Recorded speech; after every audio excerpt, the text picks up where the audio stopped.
ভারতের রাজনীতিতে জেএনজি ঝড়ের নাম এখন ককরোচ জনতা পার্টি বা সিজিপি। নেট দুনিয়া কাঁপানো তরুণদের প্ল্যাটফর্মটি এখন সম্মুখ রাজনীতি। বুধবার দিল্লিতে সাংবাদিক সম্মেলন করে সিজিপির ৩ জন মুখপাত্র। ক্লাব অফ ইন্ডিয়াতে আয়োজিত ব্রিফিংয়ে সিজিপির মুখপাত্র সৌরভ দাসের পাশাপাশি উপস্থিত ছিলেন বিজেতা দাহিয়া এবং আশুতোষ রাঙ্কা। এই ৩ তরুণকে নিয়ে দেশটিতে চলছে তুমুল আলোচনা।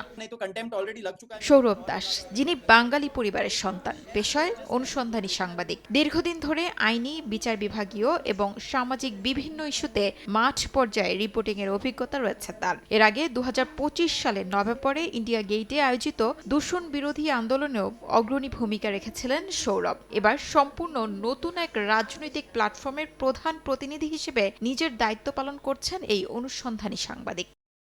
দ্বিতীয় মুখপাত্র রাজনৈতিক গবেষক, লেখক ও চলচ্চিত্র নির্মাতা বিজেতা দাহিয়া, যার পারিবারিক পরিচিতি জাটল্যান্ড খ্যাত হরিয়ানার সাথে সম্পৃক্ত। পড়াশোনা করেছেন দিল্লির আইটিতে। পাওয়ার অফ ইউনিভার্স এবং to hell with that job এই বই দুইটির লেখক বিজেতা। তার আরেকটি পরিচয়, তিনি বিখ্যাত ইউটিউবার ধ্রুব রাঠির সাথে রিসার্চ টিমে কাজ করেছেন। তৃতীয় মুখপাত্র আশুতোষ রাঙ্কা, রাজস্থানী বংশোদ্ভূত। আইআইটি কানপুর ও লন্ডন স্কুল অফ ইকোনমিক্সের সাবেক ছাত্র। ম্যাককিনসে অ্যান্ড কোম্পানিতে কনসালটেন্ট হিসেবে কাজ করছেন। গেল বছর ভারতের জয়পুরে নিট প্রশ্ন ফাঁসসহ বিভিন্ন যুব আন্দোলনে যুক্ত হন তিনি।